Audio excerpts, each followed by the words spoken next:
Glamour. My grandmother surrounded herself with beautiful things. She was a production designer in old Hollywood, and her little house looked the part: silks, crystal, a grand staircase fit for the stars. She died when I was young, so I got to know her through her movies, big, melodramatic romances from the golden era. I loved them all. I could trace her touch in every scene. Always, the women in her movies glowed, like they carried their light. She carried that light, raising my mother on her own, far from home, far from the life she made in California. It's no wonder I grew up wanting to work in film. My mother laughed when I said I wanted to move to Los Angeles. My grandmother never liked to talk about the old days, but she always warned, there's nothing good waiting for you in Hollywood. Before I left, my mother gave me a box of my grandmother's things from her movie days: stolen props, marked up scripts, photos from lavish parties, and stacks of letters. It was the letters. I put off reading them, unsure whether my grandmother would want them to read. But as the honeymoon of LA faded and the loneliness set in, I wondered whether she struggled the same way. So I opened them. I found something many strangers inside. The following are letters from a woman named Vera, apparently a close friend of my grandmother. I asked my mother about her, but she's never heard the name. From what I can tell, she was an architect living in Hollywood during the golden era. She was married to a successful film director. I can't find any records of her after the dates on these letters. March 23, 1947. May. The sight is even more beautiful in the spring, the wildflowers all abloom. The main house rises out of the treetops like a cathedral. I doubted Hugh when he suggested we move so far from the city, but now I see this place for the Eden it is. Even the incessant hammering of the workers cannot detract from the tranquility. Hugh returns tomorrow from his yearly pilgrimage home. One day I will convince him, no amount of intoxicated Irish carousing could scare me off at this point. He's certainly seen the trouble you and I get into. Yet he insists he must go alone to recharge his creativity. Truly, I think he leaves in case the reviews are unfavorable. But as always, the picture is a triumph. Every soul in the theater was positively enchanted. If he loves me half as much as people love his films, I'm a lucky woman indeed. We must have you out to the house soon. We want this place to be a destination for all lovers of beauty. I will need your magic in turning these bare halls into Shangri-La. Your friend, Vera. March 29, 1947. Dearest May, I'm afraid we will have to postpone your visit. There's been an accident. A dreadful thing. One of the young workers was found behind the guest house, battered and concussed. The poor boy looked like he had wandered the woods all night, covered in burrs and bristling with thorns. He's in a hospital in town, but a shadow remains over the site. A visit should wait for brighter times. We certainly hope to see you at our party on the 12th. A strange thought, I know I saw the boy leaving with the other workers the evening before. He must have come back in the dark and fallen into the site. It's strange living on such large and untamed land. All I heard last night was the wind in the trees. He's lucky we found him when we did. I insist the workers slow down and proceed more carefully, but they seem eager to complete the build. A very superstitious bunch. I only hope they aren't so hasty the roof falls in when they leave. We plan on staying here for a long time. Throw a pinch of salt for me. Vera. April 6, 1947. Darling May. I am at wit's end. Construction is nearly complete, and today I walk onto the site to find the workers tearing down my gazebo. They insist you change the plans overnight. He has some mad idea about a centerpiece for the garden, an enormous moon gate. It makes no sense, aesthetically or practically. You ought to see, he scribbled over my blueprints like a man possessed. I've never met someone both so erratic and so particular. He was hoisting the lumber himself, shouting at workers to move stones here and there. If this is how he operates on his pictures, be glad you've not had the misfortune of working with him. Even as I'm writing this, I see him out in the garden, tying flowers and vines to his haphazard structure, as if foliage will improve that monstrosity. I can't say how thrilled I am to see you next weekend. This house needs a dose of sanity. All my love from the pagan wilds. Vera. April 14, 1947. May. What more can be said? I can't tell you how much I relished having you out for the weekend. As ever, you leave me revitalized. Such a shame the party ended the way it did. I was so grateful to have you to help with the aftermath. I only hope it does not darken your memory of this place. The young starlet is recovering at Queen of Angeles Hospital. We were able to send word to the poor girl's family back east, and her escort from the party seemed well committed to her care. I did not know the extent of the damage, but I spoke to a surgeon at the hospital. He referred us to a specialist who helps men disfigured from the war. A mask maker. Can you imagine? I am sick with guilt. I fear her career in pictures may be over before it began. Such a beauty. How did it happen? I must blame myself as the host. I should have been watching the girl, counting her drinks. Hugh insisted we keep the lights low so we could see the stars, but that only made it easier for her to slip away. Did she get lost? Fall into glass? I searched the ghastly scene but saw nothing that could cause such wounds. I feel uneasy in this house. All our guests were accounted for, and the girl will not speak about the accident. Did a stranger slip into the parlor? The police cleared the workers, but our presence here is no secret. We are the only lights for miles. I fear being this far in the wilderness. I shall check the locks again tonight. Thinking of you. Vera. April 19, 1947. My May. I so appreciate your last letter. I keep it in my pocket throughout the day, a little totem of strength in a strange land.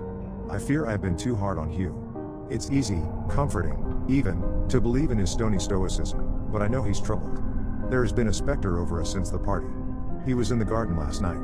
I woke in the dark and found him missing. I thought it was a stranger at first, standing under the moon gate. Watching him from the window, I had the strangest sensation. I knew it was Hugh, his broad frame, and his pajamas. But it was like looking at something completely foreign.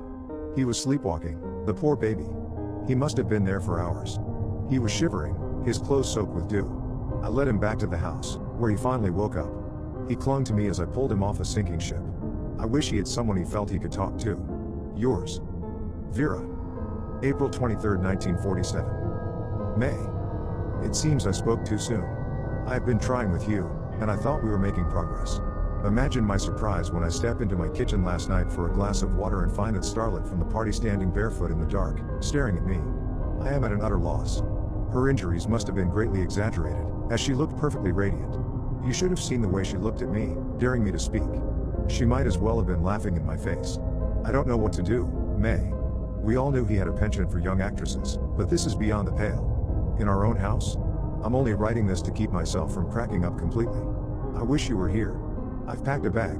Hugh wasn't in bed, not that I could bear to see him. No doubt he's in the garden. The girl can fetch him, or let him freeze. I don't care anymore. I'm driving to you tonight. Vera. May 4th, 1947. Dearest. Where to begin? When I went back to the house, I didn't expect it to be easy. You know Hugh. He would sooner pluck out his eyes than admit a mistake. But I at least expected a quiet house in which we could stew and fight and eventually make up, as always.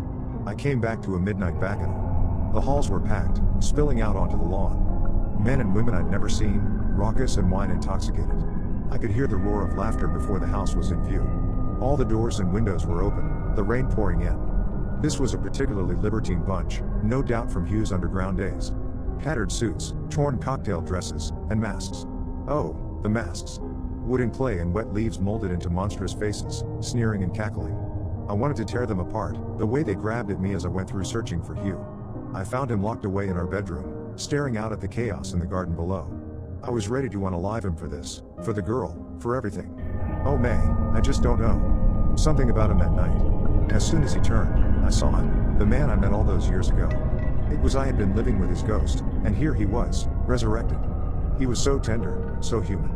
I came ready to fight, but all that rage and resentment just melted away at his touch. I will spare you the details, but we were alive together last night in a way we had not been in years. Love is a strange thing. Our house may be a mess, but for once my heart is clear. Always your friend. Vera. May 8, 1947. My guiding light. You were right. You were always right. I've been alone these days since that hellish masquerade, trying to put our house back in order. The wilderness has taken a foothold, vines growing out of cracks in the plaster. Hugh had left the first morning, I thought to work in his ever-growing garden. After the second day, I wondered if he had gone for good. After missing for 3 days, he came shambling out of the woods, looking like all hell. He didn't say a word, just went to the kitchen and ate like a starving beast. He looked just like that worker boy, covered in brambles and thorns. He didn't even acknowledge me until I tried to call a doctor. He won't speak of where he went. Worse, he doesn't remember the night of the bacchanal. He doesn't remember our reconciliation. Worse yet, I believe him. I will gather the rest of my things. There is nothing left for me here. Vera. May 11th, 1947. May. I hope by writing this, I can discover some shred of sanity in the past 24 hours. Or failing that, wake me from this nightmare. I fell asleep late after Hugh returned, exhausted from packing and fighting with my mute husband. I woke up with light in my eyes. Not from the sun, but from an enormous fire raging in the garden. I saw Hugh. He was standing beneath the moon gate, can of kerosene in hand. The gate was a blustering inferno, threatening to topple inward. All around him were figures, just outside the fire. Mostly young women, the starlet among them, circling the gate, kept at bay by the flames. They looked like they wanted to eat him alive. I saw him look at the house, to my window. I don't know if he could see me with all the smoke in his eyes. But his gaze told me everything. I did not hesitate. I grabbed only what I needed and ran from the house, slipped out the side door, out of view of the garden, onto the drive.